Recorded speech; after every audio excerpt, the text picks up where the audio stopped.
hiyo ni mbali na mlima huo kuwa mlima Sinai, kwamba hiyo ni hakuwezi kuwa na uthibitisho wenye nguvu zaidi kuliko huo.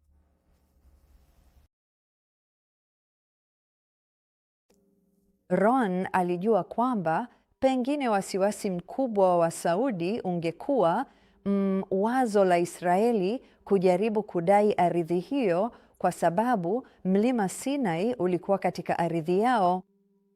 Aliandika barua kadhaa kwa serikali ya Saudi kwa miaka mingi, na katika kila moja ya hizo alijaribu kushughulikia suala hili na kuwahakikishia kwamba hakukuwa na ushahidi wa kibibilia au vinginevyo ulioonyesha kwamba Israeli ilikuwa na dai lolote kwa ardhi hiyo.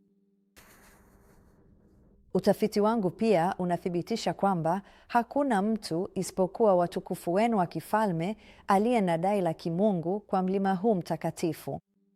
Hili limethibitishwa na Torati, Kurani na historia ya kilimwengu. Katika Torati, hili limethibitishwa katika kitabu cha Kumbukumbu la Torati.